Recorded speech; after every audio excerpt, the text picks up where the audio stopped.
here. So let's give them a nice warm welcome. Thank you for joining us. I'm Arlene, and I'm from Wawagabewin. I'm not so good with mic stands. When originally I actually asked for a session to be given on goal setting and bringing our information back to our communities, because I think sometimes we learn all these wonderful skills and we forget to talk about these things when we go home. And I guess that's one of the reasons why they wanted this to be the first thing. And because I think that as we go through these sessions over the next 3 days, we need to be thinking about how are we going to spread this word when we get home. Climate change is something that is affecting all of us, no matter where we are, but especially the remote communities. The migratory patterns of our animals are changing. A couple years ago, the snow geese and the Canada geese came through at exactly the same time, and traditionally there's at least a couple of weeks between those two migrations. It changes the way we hunt as well. We were never on a caribou migration route. One morning, all of a sudden we looked out onto the lake and there was 400 caribou there. They were completely lost. That in itself should be concerning, because our food is not where it used to be. Food security is always an issue. How do we address food security in a place where, for us, we're float plane access only? So we depend on a winter road and a winter runway. In 2012, it was 3 months because of an excessive snowfall. That's 3 months where we can't get food, we can't get medical help, and we're stuck. Climate change is something that affects us all. The summer after that, we had massive temperature fluctuations. We have we're on a shallow river system, and the temperature shot up so fast that we had hundreds of fish die just from the temperature change in the water. The stench was absolutely, I didn't even know how to handle it, actually. One of the ways that we try and help ourselves when it comes to dealing with climate change is our gardening programs. The summer freight weight cost is $6.50 a pound. So growing our gardens, 400 pounds of potatoes, that's $2,600 in savings just on the freight. That's not even including the cost of the potatoes themselves. Another way we've done it is with the help of various governments, we have a solar panel installation now, 21 kilowatts. During the summer, actually, that would be enough to take care of all of our power needs. So we're expanding on the success of that project to lessen our need for fossil fuels. These are things that we can all start on from wherever we're at.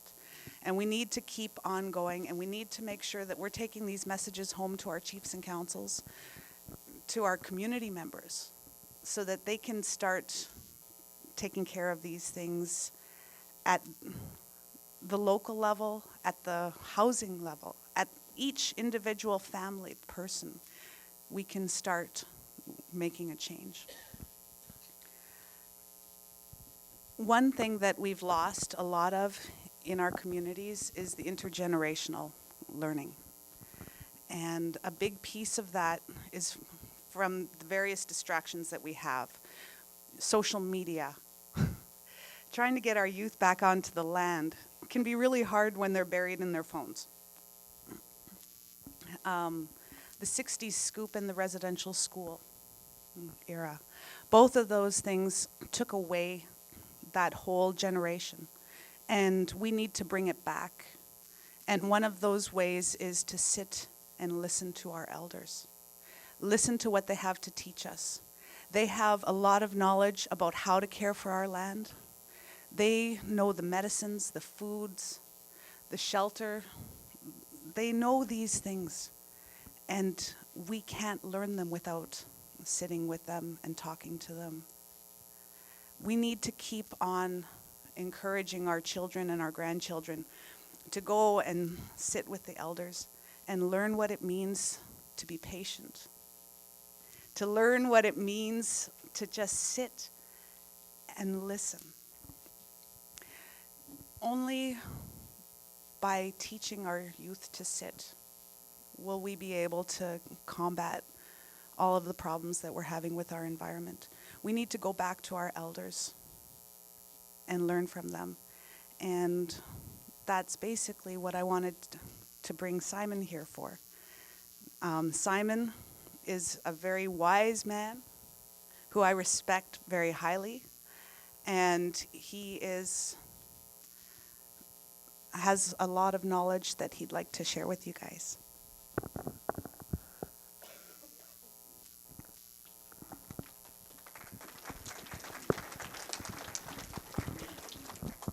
Thank you. I don't know. I don't know if I have that wisdom, but anyway, this segment I guess deals with setting goals. I guess so that speaks on planning. Okay, so whatever it is that we do, or you want to do, you have to think it out, what you're going to do, how you want to do it, what you have to do, if it's going, how much you're going to work, how much it's going to cost, all of that. So I've been in planning, working with at the community level, initially with Indian Affairs projects. And so when we worked with community people, we had to explain what planning is about, what is planning. So the way I used to do it is I used to talk to them. Well, the way you have to think about it is that if you want to go to the store, you run out of something, and so you have to figure out when you're going to go to the store, and whether or not you have enough money for whatever it is that you want. And and doing all that, and then going to the store and getting what you need, that's planning. You're involved in actuating a plan that you've developed. That's how we told them. So in the past, our people, they always did that. They always set goals for themselves, and they always planned when they wanted to go out trapping, as an example, or a hunting trip, or a camping trip. They did the same thing.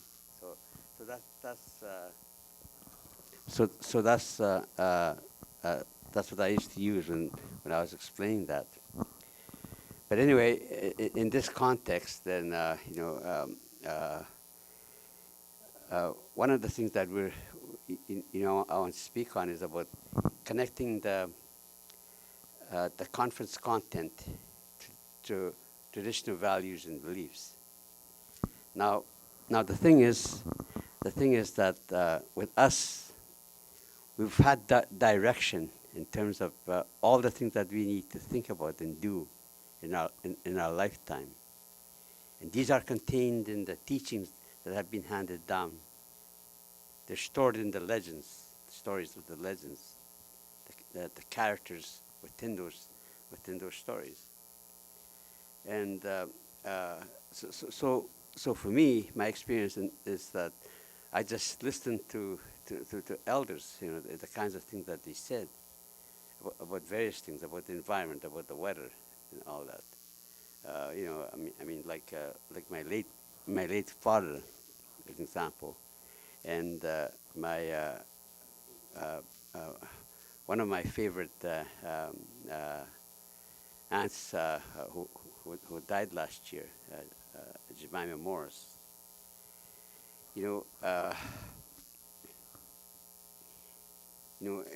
My father used to say that um, you know, the way we have to, the way we have to know what we need to do is we have to be able to listen to the land. We listen to the grass and how it sounds when the wind is blowing. When the water is moving against the shore, stuff like that. Uh, one time, my late father and my aunt, we were doing something about language. That's what it was. So my father and Jemima Morris, they decided to talk about the fir tree. Try to figure out how many uses that the fir tree that our people had used it for. They came up with over 100 uses of a fir tree. And not only that, Jemima Moore spoke on. He said that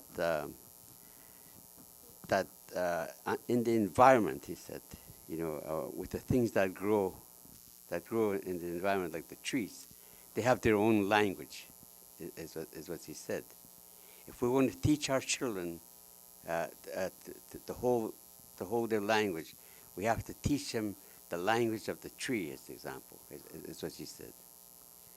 So, and she illustrated what she meant. She said that like in the winter when it's cold, so the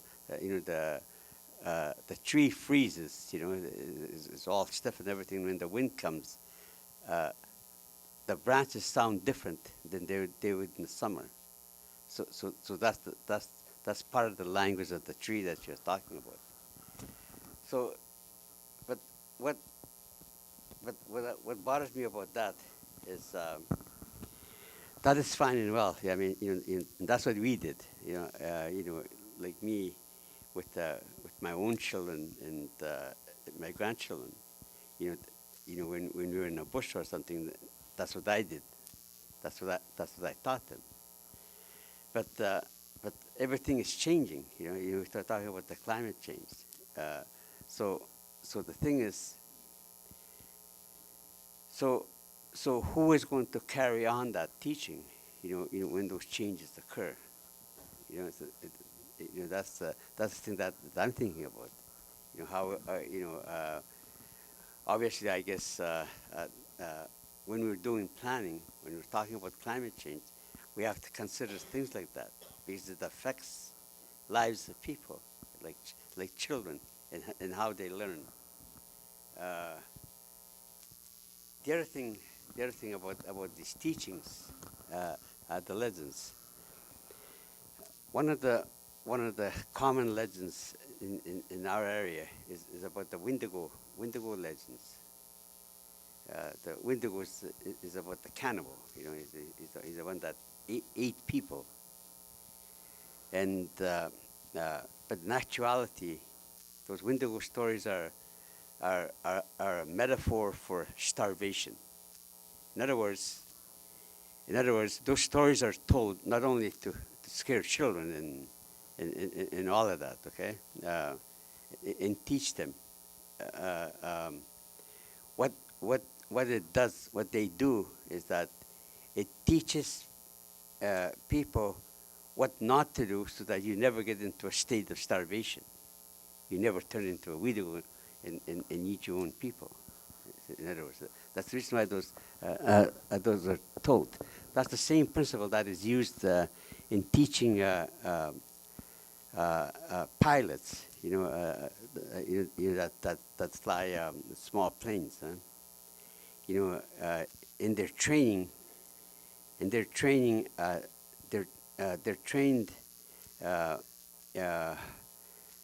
how to get out of a dive when the plane goes into a dive or into a spin. When that happens to a plane, it's not flying anymore. So what you have to do is that you have to do about three things almost simultaneously to get out of the spin, to get out of the dive. And but the thing is,